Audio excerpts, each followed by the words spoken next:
पिछले एपिसोड में हमने देखा देव ने किस तरह से ऐन मौके पे आके देविका की जान एक खतरनाक आत्मा से बचाई। देव की रहस्यमयी शक्तियों और उसके आकर्षक व्यक्तित्व से देविका मन ही मन बहुत प्रभावित हो चुकी थी। देविका ने देव के साथ चलने की इच्छा जताई, जो किसी दूसरी आत्मा की तलाश में निकलने वाला था। अब आगे। तुमने अभी अभी बताया कि तुम किसी दूसरी आत्मा की तलाश में जा रहे थे। हाँ, जा रहा हूं। तो मैं भी तुम्हारे साथ चलूंगी। दोनों मिलकर उस आत्मा का मुकाबला करेंगे। मैं अपना काम अकेले करता हूं। ये कहते हुए देव आगे बढ़ गया। देविका की आंखों में एक चमक थी। उसने धीरे से कहा, अकेले? That we will see. Devika Dev के पीछे पीछे चलने लगी। देविका को अपने पीछे आते देख देव पलटकर बोला, देखो, तुम यहां की तो हो नहीं और कोई टूरिस्ट भी नहीं हो, इतना तो मैं जानता हूं। बस ये नहीं जानता कि तुम यहां क्या करने आई हो और आत्माओं के पीछे क्यों पड़ी हो।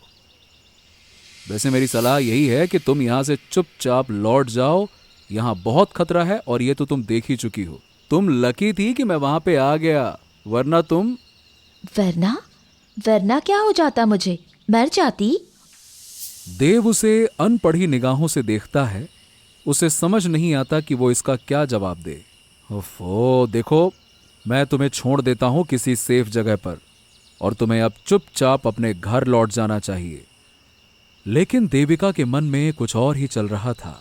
वो देव के बारे में और जानना चाहती थी। और अगर मैं वापस नहीं जाना चाहूं तो अगर तुम्हें कुछ हो गया तो उसकी जिम्मेदार तुम होगी। जा रहा हूं मैं, बाकी तुम समझो। देविका को थोड़ा गुस्सा आता है। वो थोड़ा छेड़ते हुए कहती है, ठीक है, मुझे कहीं छोड़ने की जरूरत नहीं। मैं खुद मैनेज कर लूंगी। देव कुछ देर तक उसे देखता रहा और फिर चुपचाप अपनी जीप स्टार्ट कर वहां से निकल गया। देविका उसे जाते हुए देखती रही और फिर थोड़ा सा मुस्कुरा दी। पहाड़ों पर सूरज जल्दी ढल जाता है, लिहाजा चारों तरफ अंधेरा छा चुका था। देव की जीप की हेडलाइट की रोशनी जंगल और पहाड़ों के बीच से गुजरते हुए रास्तों को और भी रहस्यमयी बना रही थी। थोड़ी ही दूर पे जाके एक मोड़ आया। देव की जीप मुड़ी और अंधेरे में गायब हो गई। लगभग 1 मिनट के बाद देविका भी अपनी बाइक से उतरी, उसी रास्ते से आई। उसकी बाइक भी आगे जाकर मुड़ी, पर जैसे ही उसकी बाइक मुड़ी उसे अचानक से ब्रेक लगाना पड़ा। देविका चौंक गई। उसके सामने देव अपनी जीप रोककर बीच सड़क में खड़ा था। तो तुम मानोगी नहीं, मेरे पीछे क्यों आ रही हो? मैंने कहा था ना कि चुपचाप अपने घर लौट जाओ।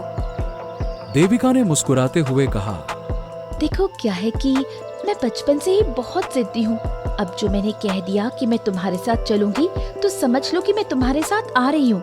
That's it। देव समझ गया कि देविका की जिद के आगे वो नहीं टिक पाएगा। रात तेजी से और गहरी होती जा रही थी। देव ने इस वक्त देविका की बात मान लेने में ही भलाई समझी। उसने देविका से कहा, हाँ ठीक है, चलो चुपचाप मेरे पीछे पीछे आओ। कहाँ? कहा ना, चुपचाप मेरे पीछे आओ। ओके। खड़ूस कहीं का। देव और देविका अपनी अपनी गाड़ी स्टार्ट करते हैं और वहां से निकल जाते हैं। देव अपनी जीप लेकर एक बहुत ही पुराने गेस्ट हाउस के बाहर रुकता है। पीछे पीछे देविका भी अपनी बाइक से वहां पहुंच जाती है। लकड़ी के बने उस पुराने और सुनसान गेस्ट हाउस को देखकर देविका कुछ निराश हुई। उसने देव से कहा, ये किस भूतिया जगह में ले आए मुझे? ये फॉरेस्ट डिपार्टमेंट का एक पुराना गेस्ट हाउस है। आज रात हम यहीं रुकेंगे। यहाँ? इस गेस्ट हाउस में कोई रहता भी है? नहीं। देविका को थोड़ा अचरज हुआ। कोई भी नहीं रहता? इस सुनसान पहाड़ी इलाके में हम और तुम अकेले इस गेस्ट हाउस में रुकेंगे? देविका जानती थी कि देव ऐसा वैसा लड़का नहीं है, पर वो देव के मजे ले रही थी। देखो, मैंने तुमसे पहले ही कहा था कि चुपचाप अपने घर लौट जाओ। अब इस वक्त रात में मैं तुम्हारे लिए कोई 5 स्टार का होटल नहीं ला सकता, है ना? जो है उसी से काम चलाना होगा। और ऐसा नहीं है कि यहाँ पे हम दोनों अकेले हैं। यहाँ अंदर दयाल चाचा भी हैं। दयाल चाचा? हाँ, पहले यहाँ फॉरेस्ट रेंजर थे, काफ़ी साल पहले ही रिटायर हो गए। अब दुनिया में उनका कोई नहीं है, तो अब ये गेस्ट हाउस ही उनकी दुनिया है, वही संभालते हैं इसको। देव गेस्ट हाउस का दरवाज़ा थपथपाता है, अंदर से खांसने की आवाज़ आती है और कुछ सेकंड्स के बाद में दरवाज़ा खुलता है। एक बूढ़ा आदमी बाहर आता है और देव को देखकर मुस्कुराता है।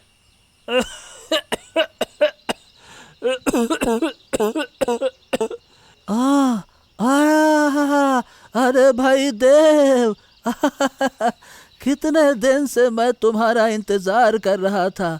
आखिरकार आज तुम आ ही गए। आओ आओ आओ आओ, आ जाओ आ जाओ। देव ने मुस्कुराते हुए कहा, कैसे हो दयाल चाचा? अरे भाई मैं बिल्कुल जवान और तंदुरुस्त। अरे चलो भाई, अब अंदर भी आओ, बाहर थोड़ी ठंड है। आ जाओ आ जाओ आ जाओ। देव अंदर जाता है और दयाल चाचा की नजर देविका पर पड़ती है। दयाल चाचा, ये मेरी दोस्त है, आज यहीं रुकेगी। दोस्त है तुम्हारी? क्या नाम है इसका बेटा? देव चक्कर में पड़ गया। वो देविका से पूछता है, नाम क्या बताया था? देविका शरारती अंदाज में जवाब देती है, मैंने कब बताया, तुमने पूछा ही नहीं। जी नमस्ते दयाल चाचा, मेरा नाम देविका है। देविका? आहा, बड़ा अच्छा नाम है बेटी। अरे बाहर क्यों खड़ी हो, चलो अंदर आओ। चलो मैं तुम दोनों के लिए जल्दी से कुछ बना देता हूँ। बहुत रात हो गई है, ठंड भी बहुत है। चलो चलो चलो। देविका मुस्कुराते हुए अंदर आ जाती है और दयाल चाचा दरवाजा बंद कर देते हैं। रात अपने शबाब पर थी। गेस्ट हाउस के बाहर एक हल्की सी रोशनी जल रही थी। देव और देविका खाना खा रहे थे और दयाल चाचा किसी गहरी सोच में डूबे थे। उन्होंने देव की ओर देखकर कहा, बेटा, क्या तुम सच में अघोरा गांव के पीछे वाले जंगल में जाना चाहते हो? हाँ चाचा, वो क्या है कि बहुत सारे गांव वाले मेरे पास आते रहते हैं। पिछले हफ्ते एक मौत और हुई है। अब ऐसे में मुझे कुछ तो करना ही होगा ना। मगर बेटा वो आत्मा। हाँ, जानता हूँ चाचा, वो आत्मा बहुत खतरनाक है। अब आपसे ज्यादा कौन जानेगा। देविका की उत्सुकता और बढ़ गई। उसने दयाल चाचा से पूछा, चाचा ऐसा क्या है उस आत्मा में? दयाल चाचा खामोश रहते हैं और देव इस खामोशी को तोड़ता है। बस यूं समझ लो देविका कि आज तुम जिस आत्मा से टकराई वो इस आत्मा की शक्ति का आधा भी नहीं थी। दयाल चाचा अकेले ऐसे आदमी हैं जिन्हें उस आत्मा ने छोड़ दिया था। देव की इस बात ने देविका के मन में कई सारे सवाल पैदा कर दिए। वो देव से पूछ बैठी, मुझे थोड़ा बताओ ना उसके बारे में। मैंने भी कई सारी खतरनाक आत्माओं को काबू में किया है। थोड़ी देर के लिए खामोशी फिर से छा जाती है और इस बार खामोशी दयाल चाचा ने तोड़ी। मुझे आज भी याद है वो दिन बेटा। मैं उस वक्त 40 साल का था, यानी कि करीबन आज से 30 साल पहले। उस वक्त हमारे डिपार्टमेंट का सर्वे चल रहा था। सारे जंगल के सर्वे हो चुके थे, बस अघोरा गांव के पीछे वाला जंगल बचा था। हमारी टीम अघोरा गांव पहुंची। गांव वालों ने बहुत गर्मजोशी के साथ में हमारा बड़े अच्छे से स्वागत किया। हम सब बैठे, सबके लिए चाय बनी। गांव वाले भी आकर बैठ गए, गप्पे सप्पे होने लगी और हम सब चाय पी ही रहे थे। लेकिन जैसे ही गांव वालों को ये पता चला कि हम जंगल के अंदर जाने वाले हैं, तब सब एक एक करके वहां से निकल गए। बहुत पूछने पर गांव के मुखिया ने हमको बताया कि 10 साल से उस जंगल में मंजरी नाम की औरत की आत्मा भटक रही है और अगर गलती से भी उस जंगल में कोई चला गया, मंजरी उसका चेहरा जलाकर मार डालती है। इस गांव में कोई उसका नाम तक नहीं लेता। अब तक उसने 10 गांव वालों को जलाकर मार डाला। अब यह सब सुनने के बाद सही बताऊं तो किसी की हिम्मत नहीं हुई कि वो उस जंगल में जाए, उस गांव में रुके। पर हमारी टीम के सबसे सीनियर ऑफिसर सिन्हा साहब थे। उन्होंने कहा कि वो बाकी लोगों की तरह बुज़दिल नहीं हैं। वो अकेले ही अंदर जाने लगे। मैंने सोचा मैं तो अकेला ही हूं, मेरा कोई परिवार भी नहीं है। अगर मुझे कुछ हो भी गया तो किसी को क्या ही फर्क पड़ेगा। बस फिर मैं सिन्हा साहब के साथ जंगल के अंदर चला गया। मैं और सिन्हा साहब बिना ज्यादा कुछ सोचे चुपचाप जंगल के अंदर चले जा रहे थे। जंगल के अंदर अंधेरा था। सिन्हा साहब के हाथ में टॉर्च थी और मैं अलग अलग पेड़ों के नाम और उनकी गिनती करके सरकारी डायरी में लिखते जा रहा था। तभी सिन्हा साहब ने मुझसे पूछा, by the way Dayal, I am very proud of you. पूरी टीम में से किसी ने भी अंदर आने की हिम्मत नहीं की सिवाय तुम्हारे। मैं लौटने के बाद तुम्हारे प्रमोशन की सिफारिश जरूर करूंगा। Well done, well done. शुक्रिया साहब। वैसे साहब, आपसे झूठ नहीं बोलूंगा, मैं भले ही आपके साथ आने को तैयार हो गया, लेकिन सच्चाई तो यही है कि अब डर तो मुझे भी लग रहा है। अब देखिए साहब, गांव वालों ने कहा है कि अगर इस जंगल में उस औरत की खतरनाक आत्मा रहती है तो उन्होंने सच ही कहा होगा ना। अब कौन जाने वो आत्मा हमारे आसपास ही हो साहब। सिन्हा साहब कहने वालों में से नहीं थे। वो मिलिट्री के किसी जनरल से कम नहीं थे। पाइप पीते हुए कड़क आवाज में बोले, व्हाट रबिश। तुम उन गांव वालों की बकवास बातों को छोड़ो और अपनी गिनती पर ध्यान दो। ये सब इंसानों के बनाए हुए वहम है। मैं किसी भूत और प्रेत या आत्मा को नहीं मानता। ये सब बुलशिट है। चलो। सिन्हा साहब के ऐसा बोलते ही अचानक से जंगल में कुछ अजीब सी हरकत शुरू हुई। आसपास के पेड़ों में अपने आप सरसराहट होने लगी। मैं तो डर गया। सिन्हा साहब, मेरे ख्याल से अब हम लोगों को यहां से चलना चाहिए। मगर सिन्हा साहब निडर थे। वो टस से मस नहीं हुए। क्यों, क्या हो गया? अरे हवा चली होगी, इसीलिए ऐसी आवाजें आ रही हैं। इसमें इतना डरने वाली क्या बात है? सिन्हा साहब ने तो बोल दिया, पर वो भी जानते थे कि हवा का एक झोंका भी नहीं चला था। बात कुछ और ही थी। मुझे लग गया कि अब हम जल्द ही किसी बड़ी मुसीबत में फंसने वाले हैं। और मेरा शक बिल्कुल ठीक निकला।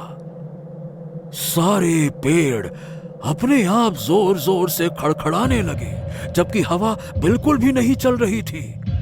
सिन्हा साहब भी सोच में पड़ गए। फिर अचानक से उनकी जलती हुई पाइप बुझ गई। उन्होंने पाइप वापस जलाने के लिए जल्दी से अपनी जेब से लाइटर निकाला और पाइप सुलगाई। जैसे ही सिन्हा साहब ने जोरों का कश लिया, उनकी पूरी पाइप में आग लग गई। सिन्हा साहब के हाथ से जलती हुई पाइप जमीन पर गिर गई। उनके हाथ का फ्लैश लाइट अपने आप बुझ गया। वापस घुप अंधेरा छा गया। मैं एकदम से चिल्लाया, सिन्हा साहब भागिए, वो आत्मा आ चुकी है। भागिए सिन्हा साहब, वरना वो हम दोनों को मार डालेंगे। सिन्हा साहब भागिए। इससे पहले कि सिन्हा साहब संभल पाते, उस जलती हुई पाइप से एक चिंगारी निकली और देखते ही देखते उनके चारों ओर आग का गोल सा घेरा बन गया, जैसे कोई जलती हुई लक्ष्मण रेखा हो। मैं समझ गया मंजरी आ चुकी है। हम दोनों के सर पे मौत नाच रही थी। सिन्हा साहब ने उस जलती हुई गोल लक्ष्मण रेखा से निकलने के लिए छलांग लगानी चाहिए, लेकिन आग की लपट भयंकर रूप ले चुकी थी। अचानक आग का शोला उठा और सिन्हा साहब के चेहरे से टकराया। सिन्हा साहब का चेहरा जलने लगा। वो बेचारे दर्द के मारे चीख उठे। धीरे धीरे आग ने सिन्हा साहब के पूरे बदन को अपने आगोश में ले लिया। वो चीखते रहे, चिल्लाते रहे और मैं बेबस खड़ा रोता रहा, क्योंकि आग की लपटें इतनी बड़ी हो चुकी थी कि उनको बचा पाना मेरे लिए असंभव था। मैं जानता था कि ये सब मजरी ही कर रही थी। मैं चिल्ला उठा, मंजरे! मंजरे! तभी एक औरत के हंसने की आवाज पूरे जंगल में गूंज उठी। मैं जानता हूं मंजरी कि ये सब तुम कर रही हो, मगर थोड़ी देर के लिए जरा सोचो कि हम लोगों ने तुम्हारा क्या बिगाड़ा है। हम तो यहाँ सरकार के हुक्म से आए थे और अपनी ड्यूटी करके चुपचाप वापस चले जाते। मैं तुम्हारे हाथ जोड़ता हूँ, बंद कर दो इसे। ये आग कितने घरों को बर्बाद कर देगी। अचानक से जंगल शांत हो गया। सिन्हा साहब के बदन पर लगी आग अपने आप बुझ गई। मैं दौड़कर उनके पास गया। वो बेचारे दर्द की वजह से बेहोश हो गए थे, पर सांसें अब भी चल रही थी। उनका चेहरा कोई भी पहचान नहीं सकता था। इससे पहले कि मैं कुछ सोच पाता, अचानक से किसी के गुर्राने की आवाज आई। मैं पीछे मुड़ा और देखा एक औरत जिसका आधा चेहरा जला हुआ था, मुझे घूर रही थी, लगातार घूरे जा रही थी। मैं डर गया। इतना भयानक और डरावना चेहरा मैंने कभी नहीं देखा था। वो मंजरी थी। उसने गुर्राते हुए कहा, भाग जाओ। उसने बस इतना कहा और गायब हो गई। फिर किसी तरह से मैंने सिन्हा साहब को अपने कंधे पे लाद कर वापस गांव लेकर आया। सिन्हा साहब की मौत मेरे कंधों पर कब हो गई, मुझे पता ही नहीं चला बेटा। ये मंजरी है कौन? बेटा, कोई नहीं जानता उसके बारे में, और सच कहूं तो कोई उसके बारे में जानना भी नहीं चाहता। बुरा ना माने तो एक बात पूछूं दयाल चाचा? अरे बेटा, मैं भला क्यों बुरा मानूंगा। तुमको जो पूछना है पूछो। चाचा, मंजरी इतनी खतरनाक आत्मा है, फिर उसने आपको क्यों छोड़ दिया? दयाल चाचा को देविका के सवाल पर हंसी आ गई। अरे, तो क्या चाहती हो बेटा, कि वो मुझे भी मार डालती है? दयाल चाचा की बात सुनकर देविका को अपनी बेवकूफी का एहसास हुआ। वो शर्मा गई। अरे नहीं दयाल चाचा, मैं तो बस। दयाल चाचा हंसते हुए बोले, अरे ये जो सवाल तुमने मुझसे पूछा, वही सवाल बेटा गांव वालों ने भी मुझसे पूछा था। हाँ, लेकिन सच कहूं तो ये सवाल तो मैं आज तक अपने आप से भी पूछता हूं। दयाल चाचा देव की ओर देखते हुए बड़ी गंभीरता के साथ बोले, देव, देखो मैं जानता हूं कि तुमने जब उस जंगल में जाने की ठान ली है तो तुम्हें कोई रोक नहीं सकता। लेकिन बेटा, इस औरत मंजरी की आत्मा से बहुत संभल कर रहना, बहुत चौकन्ना रहना। चिंता ना करो दयाल चाचा, मैं सब संभाल लूंगा। वैसे मुझे अपनी नहीं, किसी और की चिंता हो रही है। अच्छा सुनो, तुम उस कमरे में सो जाओ। हम कल सुबह ठीक 8 बजे निकल जाएंगे यहां से। रास्ता थोड़ा लंबा है ना? So be ready. चलो, good night. Good night. Dev, Dayal चाचा और देविका तीनों अपने अपने कमरे में चले गए। देविका को कल का बेसब्री से इंतजार था, लेकिन उसके पहले उसे कुछ तैयारियां करनी थीं। उसने अपने बैग को बिस्तर पर खाली कर दिया, जिसमें उसके टूटे हुए गैजेट्स थे। देविका अपने टूटे हुए डिवाइसेस को देखती है और लंबी सांस छोड़ती है। अगले दिन नैनीताल की हसीन वादियों में एक और नई, ताजी और खूबसूरत सुबह हुई। देव उठकर देविका के कमरे के बाहर आया और उसका दरवाजा थपथपाने लगा। कम इन। देव देविका के कमरे के अंदर आया। देविका आत्मा कैद करने वाली मशीन को ठीक कर रही थी, जिसे रतन लाल की आत्मा ने तोड़ दिया था। देव ने देविका से कहा, देखो देविका, मैंने बहुत सोचा और यह फैसला किया है कि तुम यहीं से लौट जाओ। तुम्हारे चक्कर में मैं कोई रिस्क नहीं लेना चाहता। देविका चुपचाप देव को घूरती रही। देव देविका के बिस्तर पर बिखरे कई सारे इलेक्ट्रॉनिक डिवाइसेस को देख हंस पड़ा। ये क्या है? इस उम्र में भी खिलौनों से खेलने का शौक गया नहीं तुम्हारा? अरे छोटी बच्ची हो क्या? देव की ये बात देविका को चुभ गई। वो झट से अपने बिस्तर पर कूदी और एक छोटे से गैजेट का बटन दबा दिया।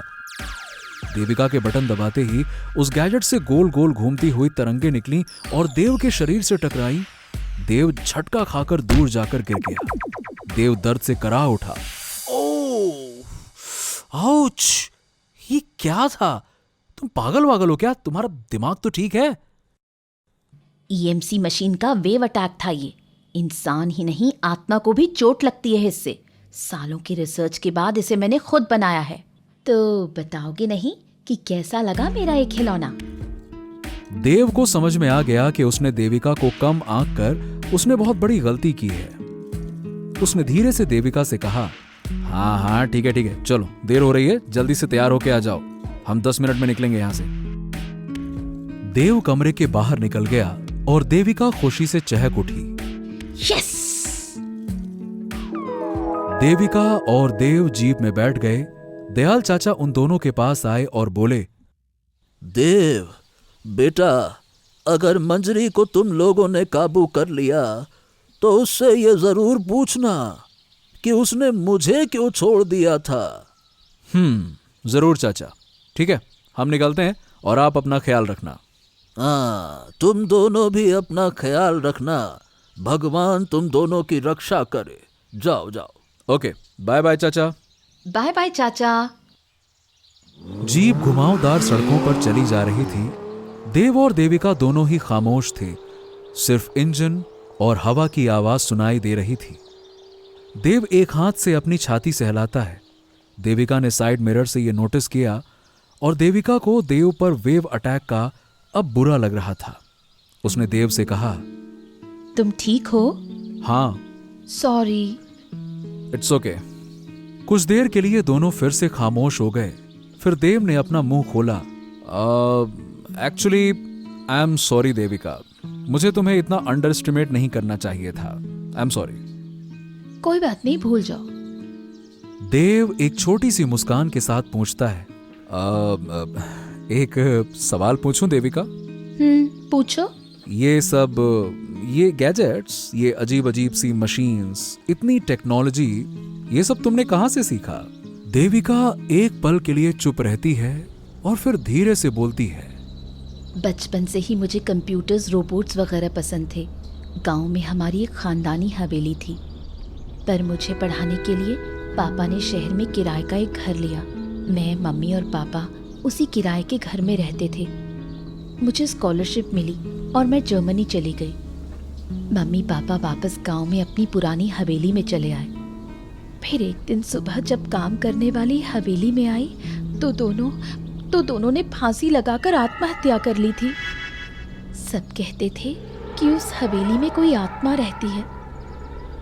मैं वापस आई और उसके बाद बस आत्माओं की दुनिया में घुस गई और धीरे धीरे ये सब मशीन्स बनाना सीख गई। देविका की ये बातें सुनकर देव को उसके लिए थोड़ा बुरा भी लगा और उस पर थोड़ा प्यार भी आया। और तभी देव की नजर एक बोर्ड पर पड़ी जिस पर लिखा था अघोरा जंगल ट्रेल। देव ने जीप का ब्रेक लगाया।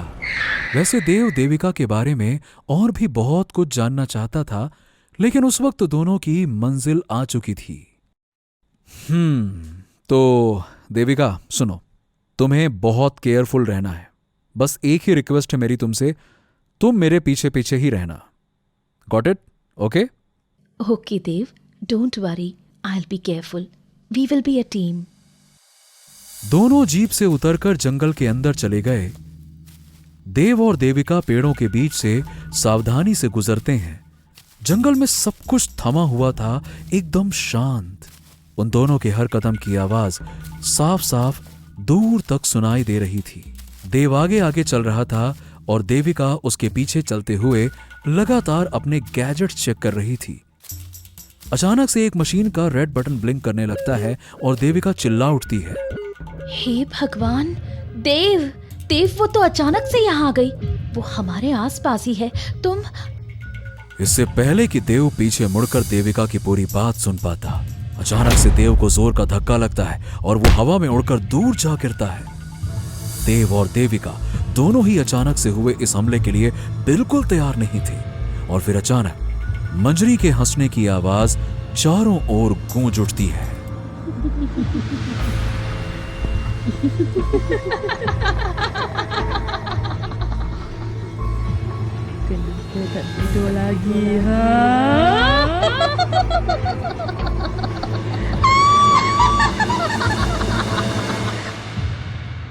देविका समझ गई कि उसे तुरंत ही कुछ करना पड़ेगा, वरना मंजरी की आत्मा देविका को नहीं छोड़ने वाली। और तब तक देव उठकर वापस खड़ा हो गया और उसने चिल्लाकर कहा, मंजरी, हम तुम्हें नुकसान पहुंचाने नहीं आए हैं, हम तुमसे बात करना चाहते हैं, एक बार हमारे सामने तो आओ। मंजरी की हंसी रुक गई और एक समय के लिए सब कुछ शांत हो गया। फिर अचानक से मंजरी की खौफनाक आत्मा सामने आई। आधा जला हुआ उसका भयानक चेहरा। वो गुर्रा के बोली,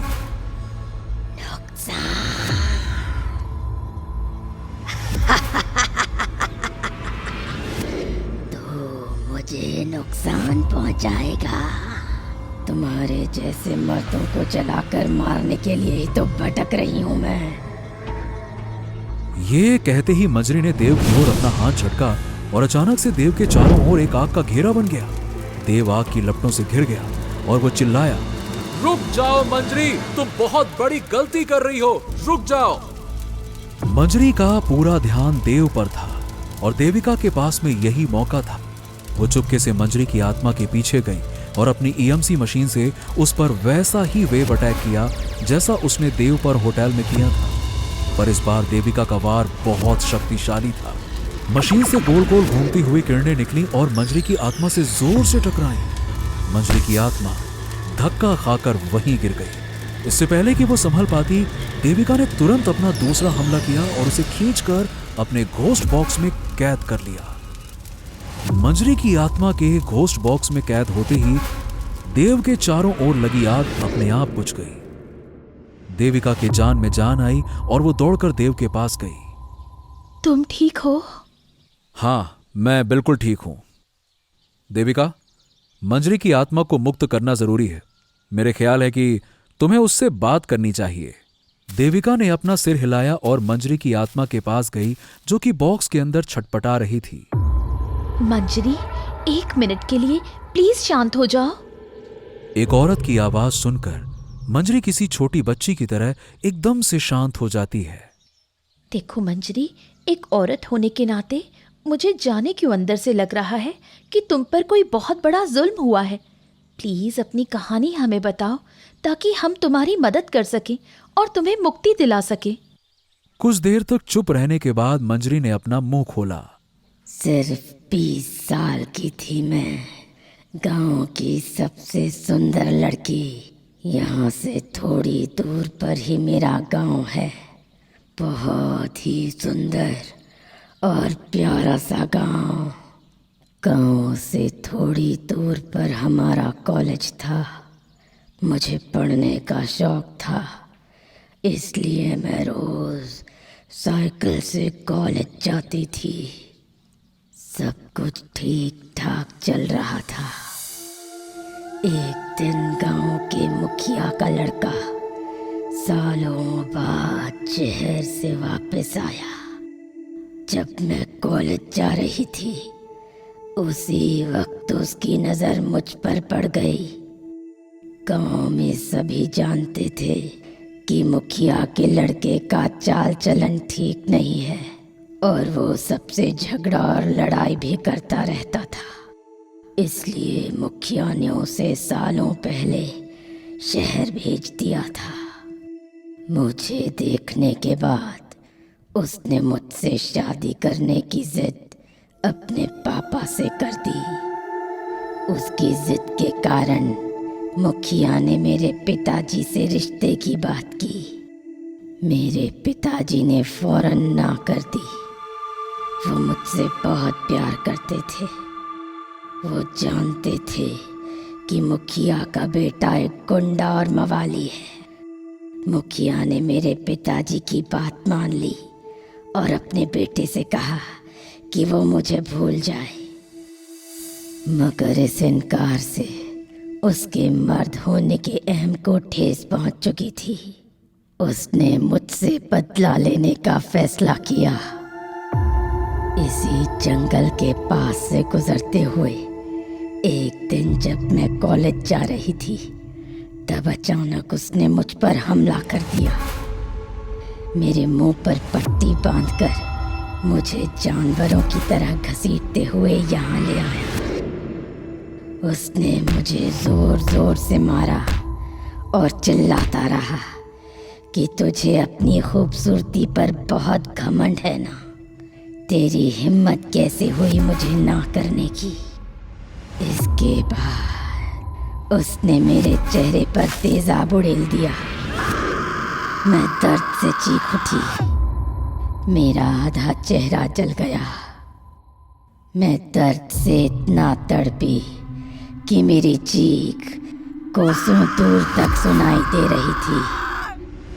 वो डर गया कि मेरी चीख सुनकर कोई इस तरफ ना आ जाए। उसने तुरंत मेरी गर्दन दबाई और तब तक दबाता रहा जब तक मेरी जान न निकल गई।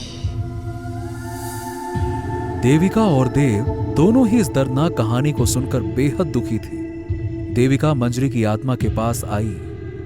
मंजरी, वैसे तो तुम्हारा दर्द सिर्फ और सिर्फ एक औरत ही समझ सकती है, लेकिन अभी अभी तुम जिसे मारने वाली थी, कल उसी आदमी ने मेरी जान एक आत्मा से बचाई है। इसलिए इसे छोड़ दो और शांत हो जाओ। तुम मेरे साथ इस बॉक्स में हमेशा सेफ रहोगी।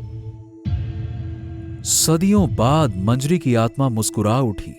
उसने प्यार से कहा, ठीक है बहन, मुझे तुम पर पूरा भरोसा है। ये कहते ही मंजरी की आत्मा उस घोस्ट बॉक्स में शांति से विलीन हो गई। देव देविका के पास आया और बोला, जान बचाने के लिए शुक्रिया। देविका भी प्यार से मुस्कुराई। इट्स ओके, हिसाब बराबर। तो चलें? एक मिनट, हमने इससे तो पूछा ही नहीं कि इसने दयाल चाचा को क्यों छोड़ दिया। दोनों एक दूसरे को कुछ सेकंड्स तक देखते रह गए, जैसे वो समझ गए हों कि कुछ सवालों के जवाब सही वक्त आने पर ही मिलते हैं। वो दोनों वहां से चले तो गए, लेकिन उनकी आंखों में यह साफ साफ झलक रहा था कि वो दोनों किसी दूसरी कहानी में फिर से मिलेंगे। दोस्तों, कैसी लगी आपको ये खौफनाक और रोमांचक कहानी? नीचे कमेंट करके जरूर बताइए। और अगर आपको ये कहानी पसंद आई तो लाइक, शेयर और भूतनाशक पार्टी को सब्सक्राइब करना ना भूलें। हर शुक्रवार हम लाएंगे एक नई हॉरर स्टोरी, तो तुरंत बेल आइकन को दबा दें ताकि ऐसी ही हैरत अंगेज कहानी आपसे कभी छूट ना जाए, क्योंकि डरोगे तभी तो आगे बढ़ोगे।